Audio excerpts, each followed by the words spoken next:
Okay. So, So, oh, go ahead. well, I was just going to ask you, have you taken the class organizational effectiveness? I Because this haven't. case study reminded me a lot of one that we did.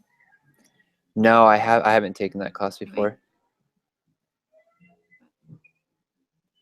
Is that an online class or is that just like No, I think it's like it's a business class you can take as credit um, for the IO emphasis.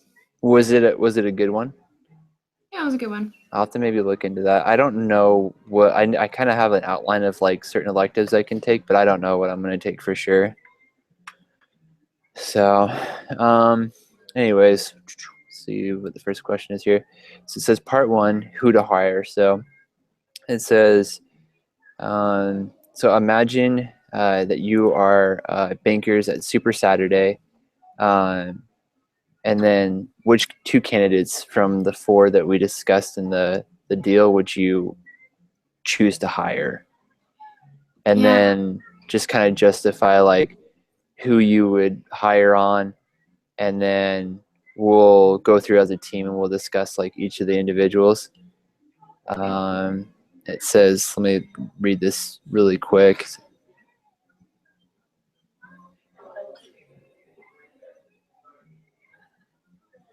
So I guess at this point we'll just go through the four people and just kind of discuss like who we would hire, maybe why we would hire them, kind of like what they did in the case study. So if you want to pull that up, we can do that really quick. Yeah. So, um, the two people I would probably hire um, would be Natalia Okay. and then Andy Sanchez.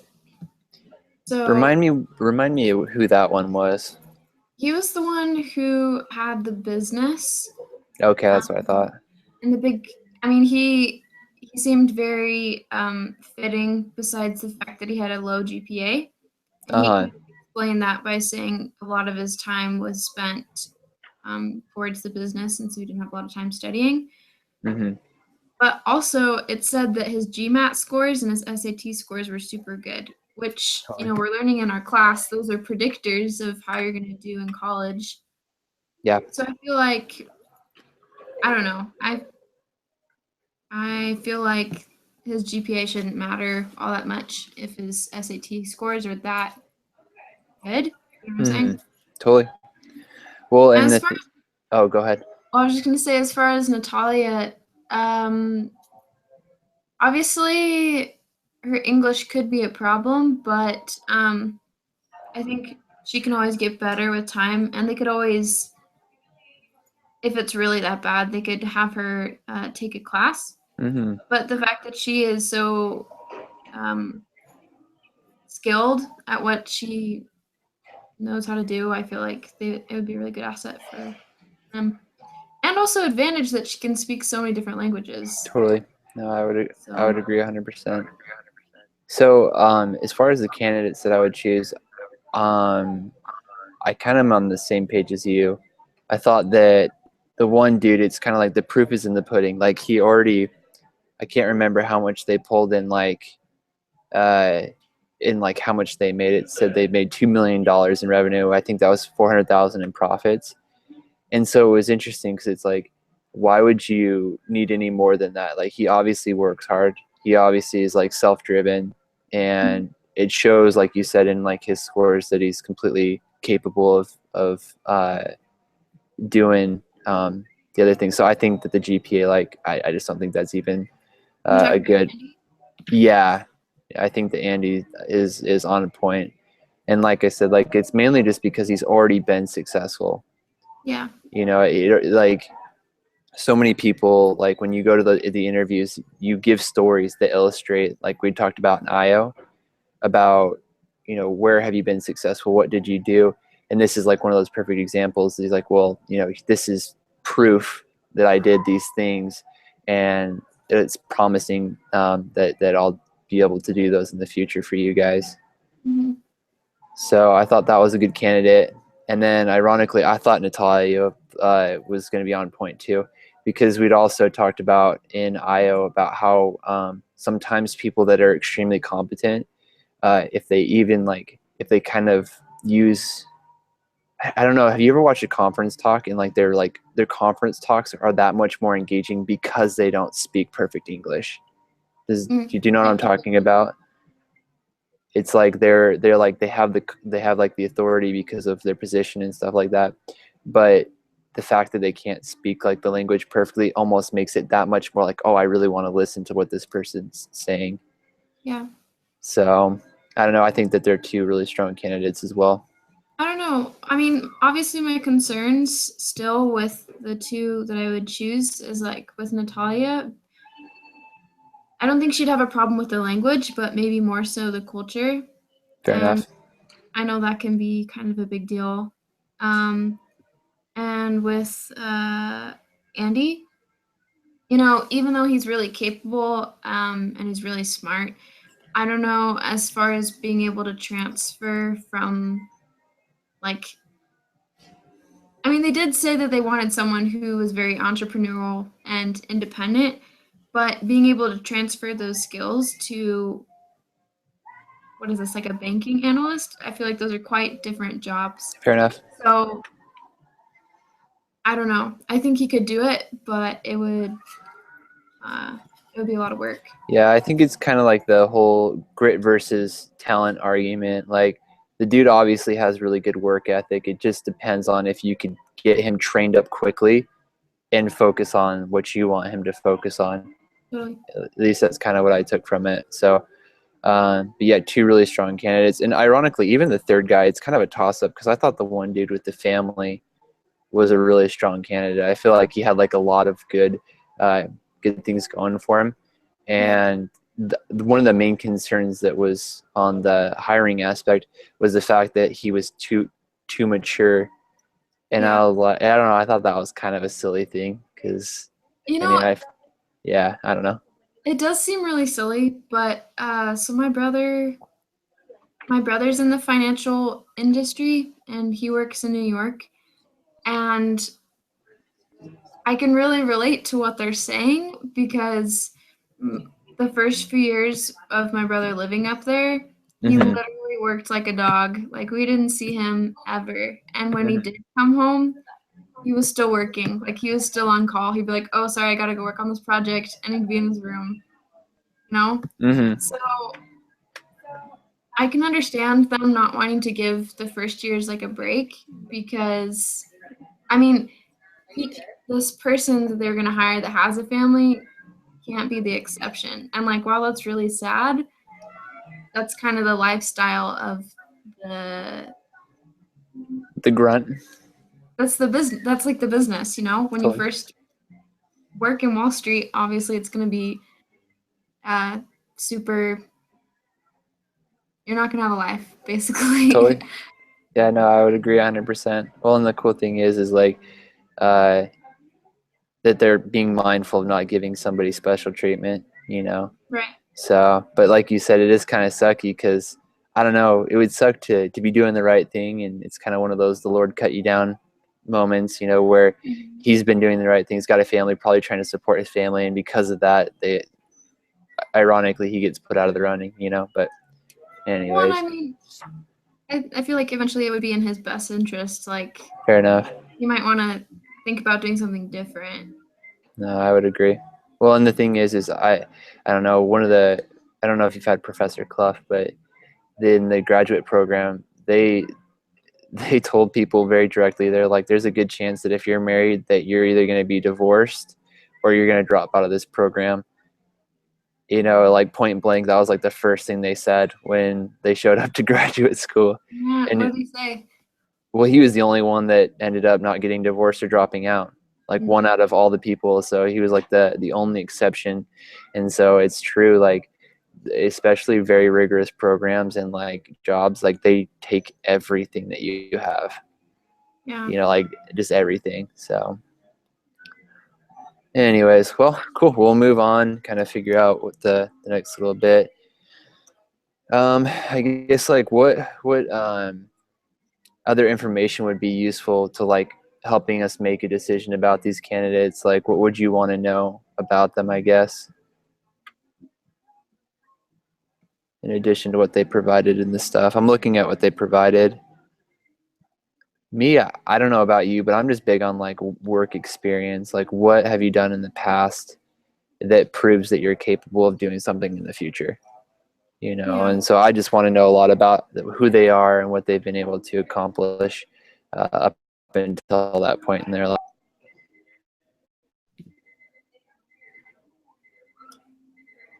Sorry, you broke up a little bit.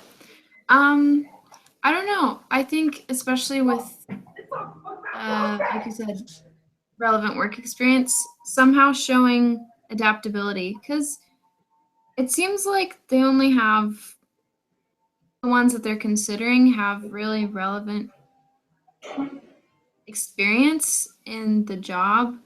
So I think just making sure they're servable. So maybe giving an example of how they were able to do that in their interviewing process, like even asking them, Totally, totally, I would agree. Especially the guy that's from the military. I mean, yeah, he has really good leadership skills, but I didn't really see how that would transfer over very well. Yeah, he was the only one that I really didn't think a whole lot of, honestly. Not obviously not him as a person, but just like for the position, he didn't really stand out to me. Yeah. You know. Um, and I don't know, it's kind of like it mentions, like I'm reading right now, and it talked about how, he's part of he's competed in a triathlon and did all this stuff, and like, yeah, that's cool, and it shows that he, has that he's doing hard things, but it's like, do those hard things apply within this realm of work,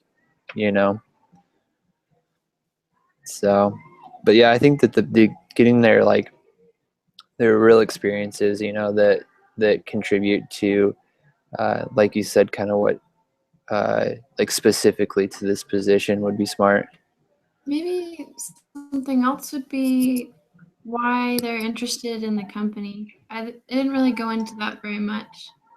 Oh, that'd be But cool too. that can be a big indicator. Like, and that was something that they talked about earlier in the article, was a lot of people are looking for kind of the glamour or the prestige that comes with that type of job, but are they willing to put in the effort it takes, and are they really going to enjoy what they're doing? Totally. Well, and that's the thing, is it's like they have to, at the end of the day, like, you have to enjoy what you're doing, or like at least be passionate about it. And so, I don't know what these guys do. Like, I really have no idea what these guys actually do and like why it's important, but it's like, it has to be important to them. And the like you said, like, I think that's actually really important, because in interviews, it's like the more they know about you, the more that they've done their homework, and it shows that they're actually interested in what you're presenting to them, I guess, which I don't know, I think that's a really good way to approach it. Absolutely. So awesome. So, and then basically just kind of ask, what else would you want to know? How would you get this information? I think the best way would just be to ask them point blank, and I don't know, that's really, so we're good there. For part 2, it says, why is there so much disagreement between the senior bankers at the Saturday meeting about which people to hire?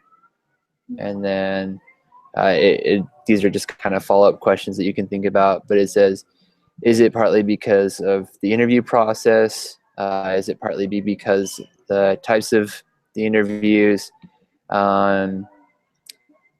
Says, might there be a better way to learn about candidates than traditional interviews? What else might they try?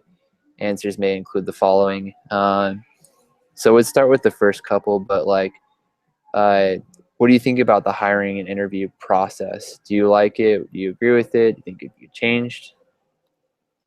I think that having 30-minute interviews with 5 different people from the same company is super exhausting. Mm-hmm. Totally. I think what they should do instead is to have like a panel and they each write down their own notes and perspectives, but it's one interview. Probably like even film the interview so they can go back and make sure they have evidence backing up their opinions about the person. You know what I'm saying? No, totally. And that's really smart. But if you think about it, there's like what, 4 or 5 people interviewing it, and they're going to act differently in each interview Mm-hmm. based on the person that's asking the question, based on how tired they are. I just think and also it's going to wear out the people that are interviewing them as well. Yeah. So I think it would just be better for them all to see them one, and they all have their different perspectives. I think another thing you could do No, you're good. is, I mean, and we've talked about this in IO, but like it didn't talk about what kind of questions they asked in the interview at all. So I'm assuming that it was very unstructured. Yeah. And so that's going to give you different outcomes, right? Based on what you're asking them. So I think coming up before the interviews, coming up with some questions that they all want to ask and some outcomes of things they want to learn about the person can help them stick to like more objective. Yeah. Yeah. Absolutely. No, I think that's awesome. In like, I'm in 100% agreement with like the doing the interview like with 5 people. The only thing that like I would raise a red flag on with that is you get that halo effect, you know, but just in a different, like it's not a halo effect, but like it's almost like the think tank. Have you ever heard about that? Where like one person kind of submits an idea and then all of a sudden everybody's kind of in agreement and then you don't really get a whole lot of different perspective. And so it's like, I don't know, it's like, it's almost nice to have them separate. I know it's a lot more rigorous and it's like a lot longer and it probably just wears everybody out. And that raises its own problems, but you know, just for the sole fact of getting some different perspectives, it's not such a bad thing. But it's just like, where do you find that balance? You know, do you do shorter interviews? Do you take, you know, lots of breaks during the interviews? Because if I was interviewing people, like if I was hungry, I'm gonna rate those other people like poor. You know, I'm serious. You know, like it's like there's so many different things that influence your hiring decisions, and it can be as simple as like, okay, did I eat 20 minutes ago? Okay, you get a check mark on the good things, you know, and then I'm, you know, starving there for 3 hours, and then all of a sudden I'm like, oh, this guy sucks. You know, Yeah. so it's just, I don't know, I feel like making the kind of finding that balance between like, okay, how can we get different perspectives, but in a way that's not like super like long or, you know, just all the other stuff that you were talking about. Yeah. So, all right, well, next item, let's see. And we talked about, is it partly because of the interview types? I think so. You know, I think that there's some things that could be changed for sure. And then says, how can we kind of like, these are like things that we could address, like have applicants demonstrate abilities to do certain job tasks, have them spend the whole day with someone to see what the job is like, have them do internships, do interviews, but focus on behavioral questions like, tell me about the time that you disagreed with your boss, what did you do?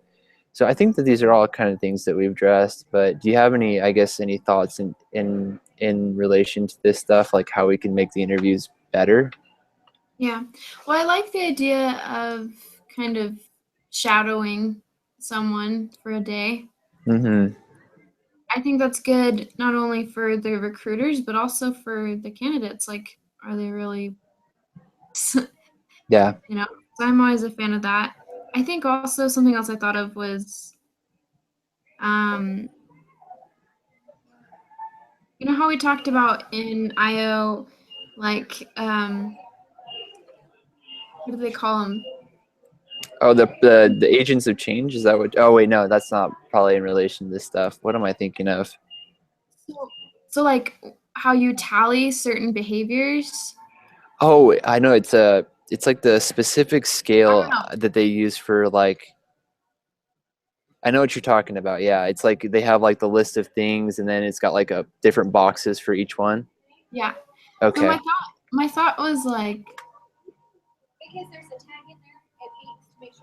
somehow giving them like an assessment of some kind that measures their skills on certain criteria, like from the job analysis. I Totally. think. Yeah, totally.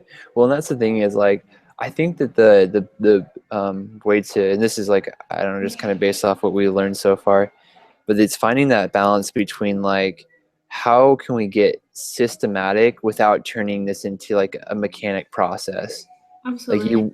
you want it to be, you want good flow in the conversation, and you want it to really, uh, you want to connect with these people, but at the same time it's like we need a way to make sure that there's some sort of systematic approach, so that way everybody's getting a similar interview, everybody's getting similar questions, and we can at the end of the day use this to measure certain things. And I think that most people don't take that into perspective because they're not psychologists, they're not really looking for where are we finding the connection here. So I Right. think that's the key with the interview process for sure.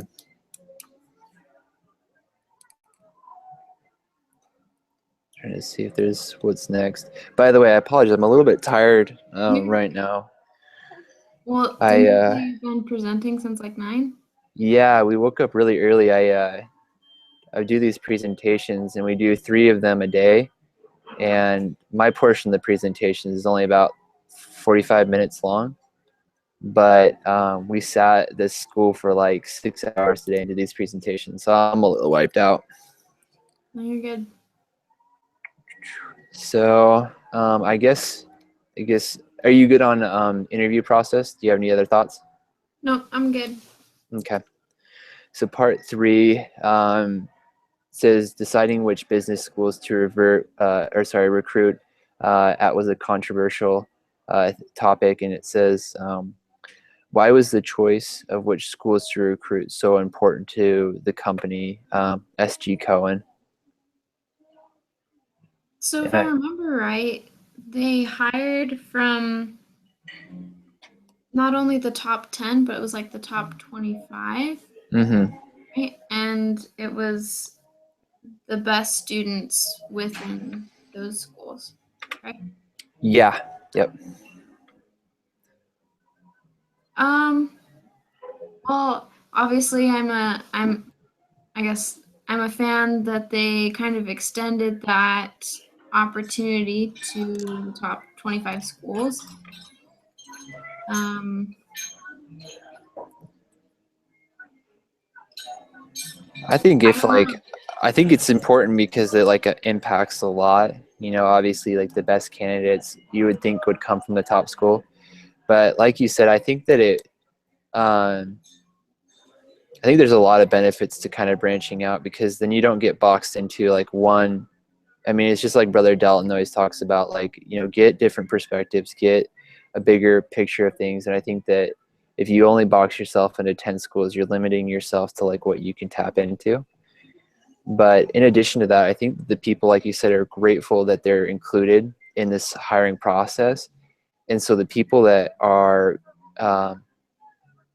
going to be, I guess, potential candidates, they're probably going to work harder because they like feel like, oh, like this is a really amazing opportunity, and I'm being blessed with this opportunity, and they're going to work harder for it, I guess, by being involved in that. Yeah, I guess I didn't really think of that perspective, but now that I think about it, I think that was something it mentioned in the article is that it Hmm. increases their loyalty to the Yeah. company. Um, and I think it really goes back to that balance Hmm. of, one of the people, both of us agreed, one of the people that we were thinking about hiring was Andy. Hmm. And his GPA was super low. And so I think it's a really critical balance of, finding those people that are school smart or whatever, that look really good and that have those skills, but also balancing that with people who do have leadership skills and who will fit with the culture, and whether or not their experience fit, but whether it's transferable. Those are things that are harder to measure and sometimes aren't seen by grades or other outward measures. It's kind of hard to predict that. No, totally. No, I know exactly what you're talking about. It's interesting because, like you said, like you can't just like look at somebody and know how hard they're gonna work based off of their education. That's why this is such a tricky process, and it sucks that like you kind of have to go off your gut feeling. At the end of the day, it's almost like the spirit. It's like, oh well, I can get told everything, but I just have to go with my gut feeling, and sometimes it goes well, and sometimes it doesn't. Right. So yeah, it kind of sucks. Do you think it was a good strategy for him to branch out? Yes. I think so too. I would agree with that. Says, would it make sense for the company to recruit from other graduate programs like law or technology? Why or why not? I guess I really don't know enough about the topic, like as far as what they're trying to accomplish to answer that. So what are your thoughts? Well, they talked about one example. One person within the company started out as a lawyer and was like the CEO or something. Oh, okay. So, I mean, obviously it's possible. But they also made that point within the case that, let me see if I can find the quote. Okay. Um,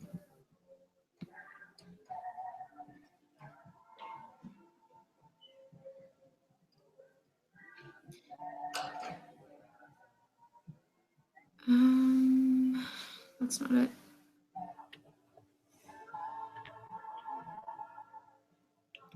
Okay, it says when Schoenberg had been hired, Cornell was not a core school, and it says it doesn't matter what you did before. What matters is that you demonstrate a pattern of success.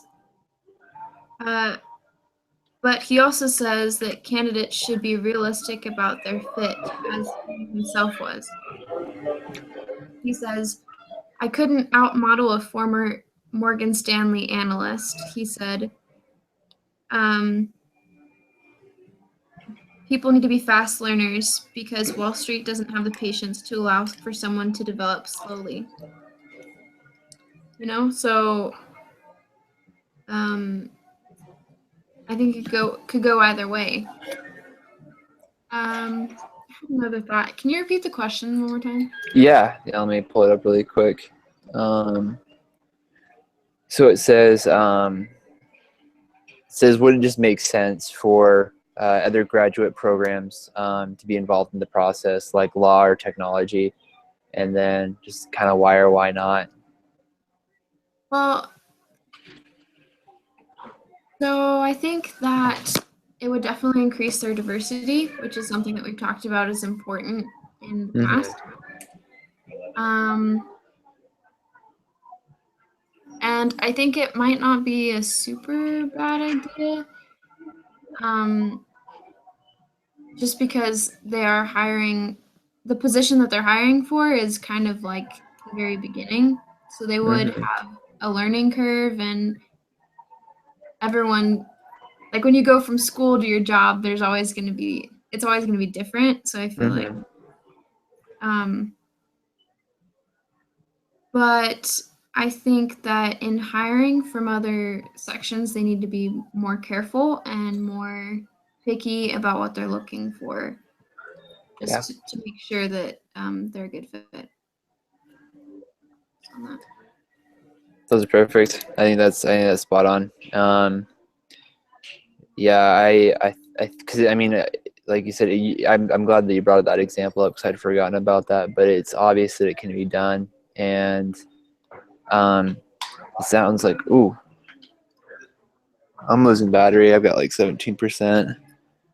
Well, I guess we're going until we die here, and then before we die, I'll stop broadcasting, save it. So I'll have to keep an eye on that. I'm gonna turn my backlight down a little bit. But anyways, yeah. So as far as that question goes, I agree 100%. And it's proof that it can be done, and it's more. It sounds like it's more important just to make sure that this person is tenacious and can learn quickly, and then for them to be, like you said, just more or less realistic about, like, okay, is this something that I can actually do? And if it is, then go for it. If it's not, then you know don't jump into it.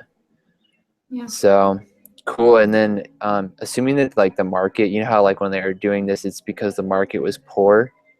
Do you think it would be smart to go back to the top 10 schools, or do you think it would just like, would you just keep it the way it is? And me personally, I would just keep it the way it is. Like, William James it, if it works, keep it. Yeah. Well,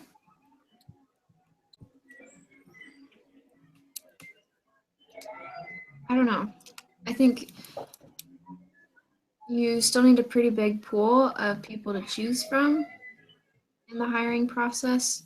Something else they could consider is hiring within the company. I mean, I don't know if this is like a very, like the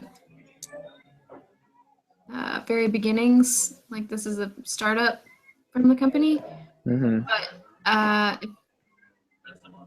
I mean, if there's somebody already within the company that could do the job, that might save them a lot of hassle. Totally. Yeah, not having to hire and stuff like that, or at least like hire so rigorously. Yeah. Trying to think. Let me look back on the question really quick. Yeah, I don't know. I think like I think there's pros and cons obviously, but I think one of the just big benefits is like the fact that you have more to pull from, you Yeah. know, and it might be able to get you just it just might be able to get you a different perspective, or like different perspectives from people from different programs, and things will be stronger, and kind of just tying back to that diversity concept. But I mean, there also are disadvantages to doing it that way. So it's like I guess you'd have to kind of keep track of, is this, or weigh the options. And I'm sure that more qualified minds than mine would be able to figure that out, you know. But anyways, says, are associates the best people to send to campuses for recruiting? Um, what about saving money and getting more uniform by sending recruiters from HR departments? What are your thoughts on that? I actually really liked the idea of the associates going for that cultural aspect that they talked about. Totally. Yeah. No, I thought that was kind of neat because I mean, if you just had like all the HR reps going and doing the same stuff, you wouldn't be able to. I guess I don't think they'd just be able to spot the kind of people that they need for the positions that they're hiring. Because I mean, sure, HR people are very qualified, but Mhm. the people that are actually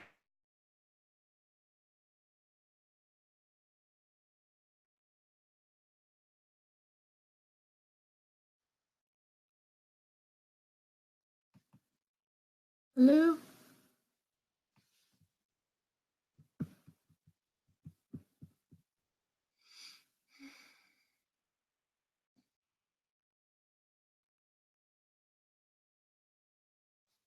Did I lose internet?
Woo, we're back in business. Yeah, I'm kind of bummed out right now. That sucks.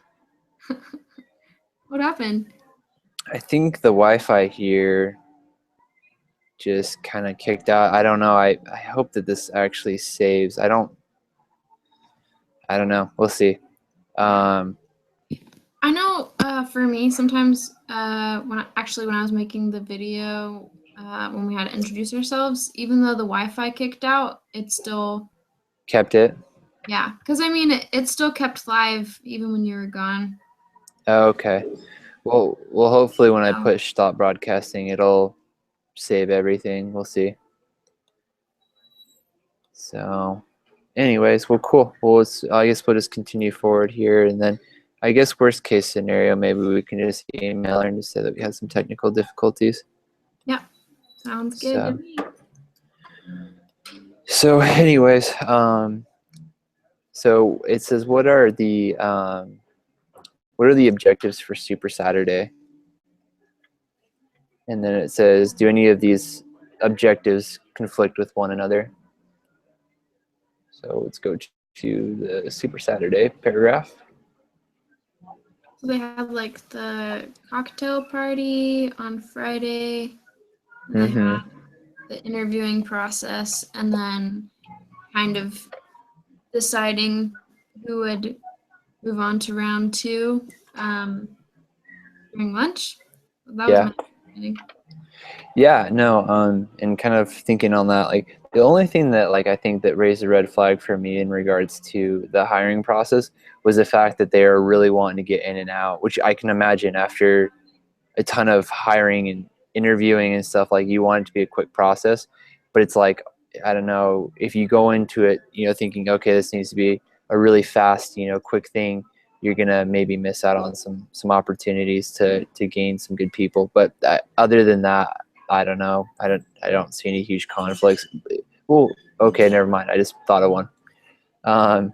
You could have like people that would maybe get a little biased if you're at a cocktail and you hit it off with somebody that evening, and then you carry it over in the interview and you're like, oh, I talked to this kid, he's great, he's such a nice kid, and that affects your judgment for the interview. You go in there with a little preconceived notion, I guess. Yeah, so maybe the casual interviewing needs to happen after the formal one. Totally. Yeah, just kind of changing up the structure there a little bit, I think would be smart. That way you keep your personal feelings about the person out of it. Those first impressions seem to carry over pretty dramatically. One thing I was thinking about was deciding on who would move on the same day that you interview them. Mm-hmm. I think there's definitely pros and cons, but I think the way they do it is best because your initial thoughts are going to change after time goes by. Totally. Better for worse. So I like the way they do it now as far as that aspect. Totally. So, says, what kind of information did they gain from the candidates during this process?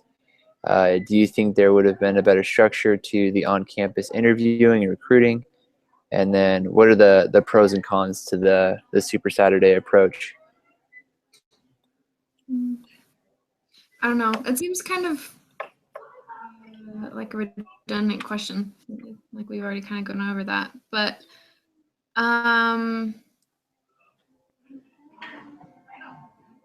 we already kind of talked about how Super Saturday, it's super, and it's also on a Saturday. I don't mean that in like a really dumb way, but like it's a long period of time, and everyone is having to take out like the Saturday, and they're not really getting any extra pay besides that bonus for promotion. So I think some things could be changed there. Yeah, no, I would definitely agree. I think that, I don't know, I feel like it's making like an extra incentive to be there and to have fun with it, and not to make it such a quick, this needs to be a quick to do process and stuff like that. I think that's kind of the key. And I guess maybe helping the people doing the hiring to like see the value and the purpose in what they're doing would be kind of important. Mhm. So, so I'm at 6% right now, and so I think it would probably be smart. That's it as far as the questions go. There is a wrap up, but I don't think that there's anything that, I mean, we could even discuss that just in person. Yeah, I feel like we've covered a lot of the aspects of it. So. Totally. So I'm gonna go ahead and I'm gonna get off this thing, and hopefully it saves. And if not, I'll send you a message. But it was good meeting. Thanks for meeting. And hopefully we can get Ali in on the next one, so we can get another perspective in here. Okay. So all right. I'll see you later. cool. Have a good Memorial weekend. Thank you so much, and you too. And let me know if there's anything I can do. Okay. Okay. See ya. See ya.